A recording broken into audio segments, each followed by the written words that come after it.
Olá, tudo bem? Vejo que fiquei sabendo outro dia de que foi criado um blog que tem a finalidade de divulgar e expor os escândalos do mundo gospel. Contar para todo mundo a última fofoca do momento. Ou seja, esse blog se alimenta dos podres da Irmandade, sobretudo das pessoas do mundo evangélico. Que coisa, não? Aí você vai encontrar os mais variados escândalos possíveis. Um cardápio perfeito para quem gosta das bombas do mundo gospel. E eu pensando que já vi de tudo nessa vida. Daí você me pergunta, será que existem pessoas que vão lá ver o blog? Saber da última fofoca gospel? Pois acredite, milhares de pessoas vão lá todos os dias para ver a novidade do momento. Qual o mais novo escândalo da hora? Daí eu pensei, eu vou falar um pouco sobre isso. Todos ficamos muito chocados com os escândalos dentro de uma comunidade cristã, não é verdade? Dentro de uma igreja que prega a santidade, valores morais, éticos, e de repente se descobre o pecado daquela pessoa, daquele líder religioso, daquele pastor que falhou em sua santidade para com Deus, daquela irmã tão dedicada, daquele cantor, daquela cantora, daquele pregador tão entusiasta e que caiu em pecado. E a lista das causas de um escândalo entre nós é interminável. Sim, isso tudo é muito triste. O pecado nos choca, confronta, entristece, abate, revolta e até enfraquece a fé de alguns. E nessas horas, o senso de justiça de muitos leva a querer sangue, exigir punição dos culpados, dos pecadores, dos hereges, dos sem-vergonhas. Vocês não podiam ter pecado, pecaram, queremos justiça. Bem, Deus é santo e não tem parte com o pecado. Essa é uma grande verdade. Mas Deus também é gracioso, a sua misericórdia dura para sempre. Ainda bem, senão o meu caso, talvez o seu caso, seria sem esperança. Como eu disse, Deus é misericordioso, seu prazer é erguer, levantar os caídos, salvar o perdido, mas o ser humano é muito diferente disso. Sem querer generalizar, mas um bom número de pessoas adoram comentar um escândalo quando este acontece. Agora, recentemente, surgiu o escândalo de uma cantora gospel bastante famosa, muito conhecida, que está metida em consumo de drogas. E esse tal blog que mencionei há pouco já divulgou isso. Está todo mundo chocado, principalmente quem sempre gostou de ouvir as suas músicas e mensagens pregadas por ela. E os comentários são os piores possíveis. Um ou outro que se compadecem da pobre moça, da situação em que ela se meteu. E expressam palavras ali de solidariedade, de incentivo para que ela encontre um caminho seguro e volte aos braços de Deus. Bem, o objetivo dessa reflexão é levá-lo a pensar sobre como exatamente devemos proceder quando explode um escândalo no meio cristão. O que fazer quando você fica sabendo de algum escândalo na sua igreja, acerca de um membro, de um líder? Bem, em primeiro lugar, não tenha prazer no escândalo. Ao contrário dos carniceiros, dos urubus de plantão, que adoram os podres da vida cristã de alguém, quedas morais são tragédias, são desastres. Não são motivo de piada, de conversa de roda. Devemos tratá-los com tristeza mesmo. O pecado jamais deve se tornar motivo para tricotadas, fofocadas. Você soube da última? Não faça piada com a queda espiritual de quem quer que seja.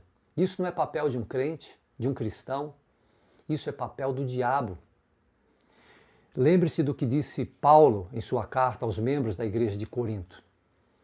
Aquele que pensa estar em pé, cuide para que não caia. Está lá na primeira carta de Paulo aos Coríntios, capítulo 10, verso 12. Em segundo lugar, quando souber de algum escândalo, ore por aquela pessoa. Peça a Deus misericórdia sobre a vida daquela pessoa. Ficar de tititi com outras pessoas, ou mesmo aqui nas redes sociais, não vai ajudar aquela pessoa. Se você não quer ajudar, não seja um transmissor da desgraça alheia. Ore ao invés de propalar o pecado dos outros. E outra coisa, não conclua a sua opinião sobre um fato sem ter conhecimento do fato.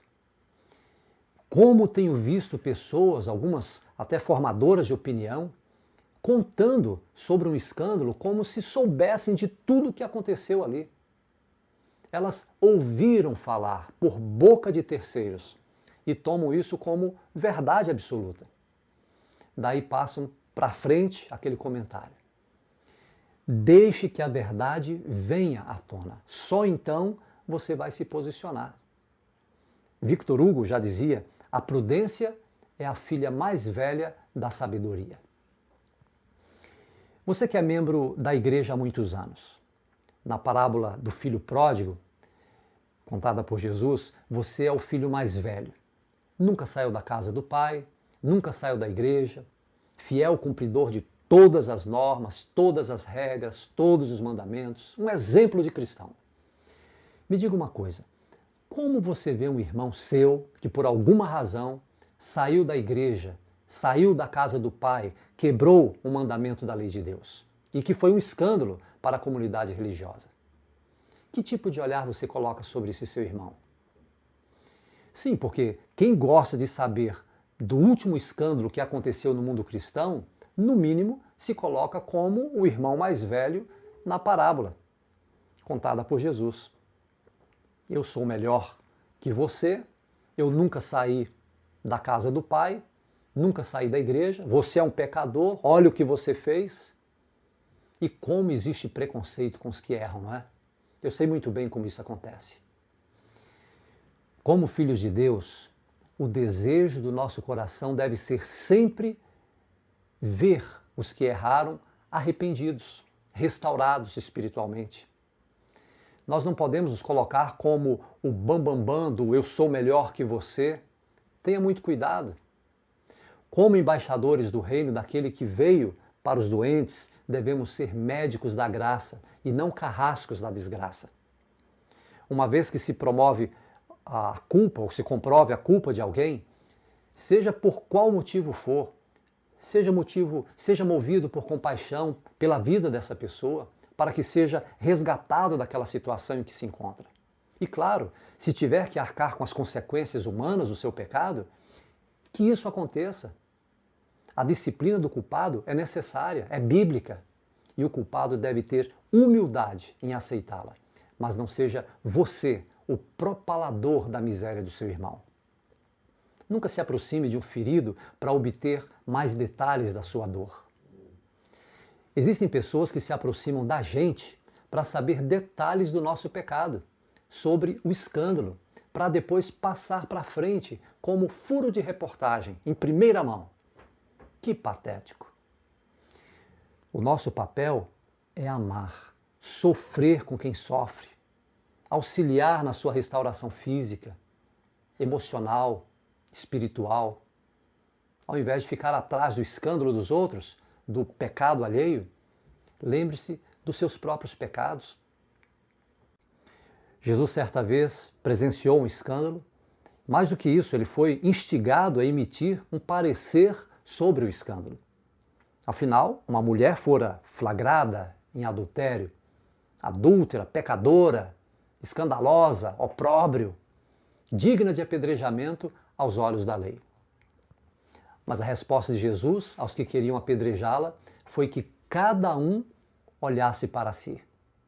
Afinal, em maior ou menor intensidade, todos temos telhado de vidro. E isso ele nos diz hoje. Olhe para si. Talvez o seu pecado não seja o mesmo pecado do seu irmão, mas isso não lhe dá o direito de se achar melhor que ele. Não incorra em querer tirar o cisco do olho do seu irmão enquanto você tem uma trave de todo tamanho no seu. Foi Jesus quem disse, não é? Tire primeiro a trave do teu olho e então poderás ver com clareza para tirar o cisco do olho do teu irmão. Está lá no Evangelho de Mateus, no capítulo 7, versículo 5.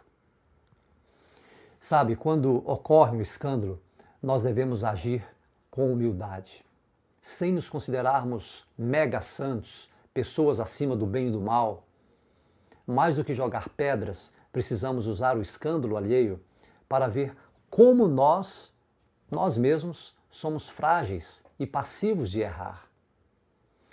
Se há algo de positivo no escândalo de uma pessoa, é o alerta que ele lança sobre nós para que, estando em pé, não caiamos. Vigiar sempre.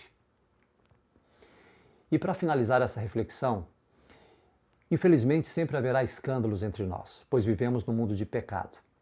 Agora, quando isso acontecer, devemos saber como falar, como agir, sempre com amor, palavras temperadas, sem acusações, chorando com os que choram e ajudar naquilo que pudermos. O nosso papel não é chutar quem está caído ou execrar as vítimas, mas exercer a misericórdia. Esse é o nosso papel. A justiça deve ser feita, claro, pois existem normas, princípios estabelecidos. Quem erra sofre as consequências do seu erro. Algumas dessas consequências serão permanentes. Mas que a justiça seja em amor e não com destempero, com raiva, com vingança. Fale e faça aos outros como gostaria que falassem e fizessem a você, se a queda fosse sua. E na próxima vez que souber de um escândalo na sua igreja, acerca de um membro, de um líder, de um cantor, uma cantora, em primeiro lugar, faça uma coisa.